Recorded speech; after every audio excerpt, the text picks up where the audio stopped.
Chennai test শঙ্কাই সত্য হলো। চতুর্থ দিন সকালে ভেঙে পড়ল বাংলাদেশের ব্যাটিং লাইনআপ।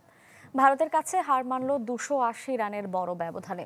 515 রানের বিশাল টার্গেটের অর্ধেকেও তুলতে পারেনি বাংলাদেশ। ব্যাট হাতে সেঞ্চুরির পর বল হাতে রবীন্দ্রচন্দ্রন অশ্বিনের স্পিন বিষে নীল সফরকারীরা। অল আউট 234 রানে অলরাউন্ড নৈপুণ্যে ম্যাচ সেরা লোকাল বয় রবীন্দ্রচন্দ্র অশ্বিন। চেন্নাই থেকে আশ্রিক রুদ্র রিপোর্ট।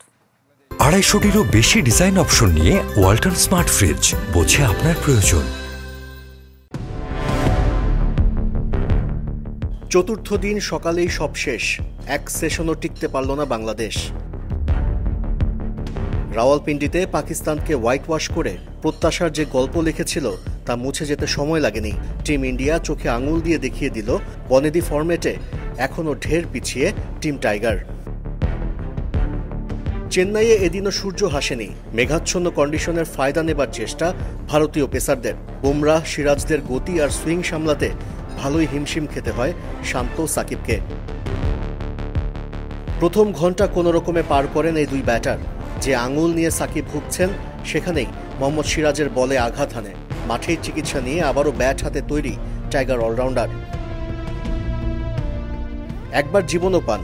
জাদেজার বলে ডাউন দ্য উইকেটে এসে মারতে গিয়ে স্ট্যাম্পিং হতে পারতেন, তবে বল গ্লাভস বন্দি করতে পারেননি ঋষভ পন্থ।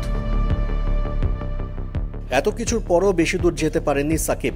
রবিচন্দ্রন অশ্বিনের ঘূর্ণিতে থামেন নাম্বার 75। লিটন দাসও এদিন ব্যর্থ। মেহেদি মিরাজ উইকেটে এসেই মারতে গিয়ে আউট। একমাত্র ভরসা ছিল নাজমুল হোসেন শান্ত, তবে অপর প্রান্তের ব্যাটারদের আউট দেখে নিজেও তাড়াহুড়ো করতে গিয়ে সেঞ্চুরির অপেক্ষা বাড়িয়ে 82 রানেই থামতে হলো বাংলাদেশ অধিনায়ককে।